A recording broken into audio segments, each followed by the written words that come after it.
नाज़रीन बे पासे अवांखे ॿुधाईंदा हलूं त नौशर फिरोज़ जी प्रेम नगर कॉलोनी में हथियारबंदनि फायरिंग करे औरत खे क़त्ल करे छॾियो आहे। भेण दिलशाना खे ज़ाती तकरार तां क़त्ल कयो वियो आहे। इहो चवणु आहे औरत जे भाउ कुर्बान लाशारी जो। अवांखे अपडेट कंदा हलूं। ब्रेकिंग न्यूज़ आहे त नौशर फिरोज़ जी प्रेम नगर कॉलोनी में हथियारबंदनि फायरिंग करे औरत खे क़त्ल करे छॾियो आहे। दिलशाना खे ज़ाती तकरार तां क़त्ल कयो वियो आहे।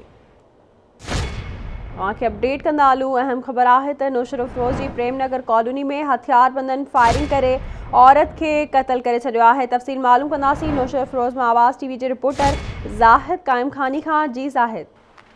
जी बिल्कुल, नौशर फिरोज़ जे प्रेम नगर कॉलोनी में एक अफ़सोसनाक वाक़ियो थियो आहे, जिते हथियारबंद अब्दुल सत्तार लाशारी के घर में दाख़िल थी फायरिंग कई है।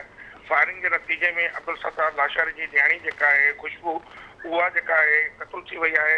पुलिस चवणु आहे त 4 हथियारबंद जेको आहे पिस्टल जा फायर करे नारी के क़त्ल कयो आहे। इन सिलसिले में नारी के वालिद अब्दुल सत्तार ऐं भाउ कुर्बान जो चवणु आहे त हू ज़ाती दुश्मनी के करे कुछ वक्त अॻु दरिया खान भरिसां गुट जलाल लाशारी छॾे नौशर फिरोज़ जी प्रेम नगर कॉलोनी में रहंदड़ आहे त हथियारबंदनि संगावती तकरार तां इहो तकरार हलंदड़ हो।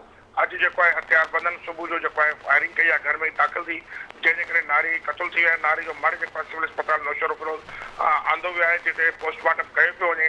ऐं हिन वक़्त ताईं पुलिस जेको आहे शुरूआती तौर ते 4 जवाबदारनि जे ख़िलाफ़ जेका एनसी दाख़िल कई आहे, जंहिंमें ज़ाहिद ऐं उनजा ॿिया साथी शामिल आहिनि। जी ठीक है, वॾी महिरबानी मुंहिंजी ज़ाहिद अपडेट करण लाइ।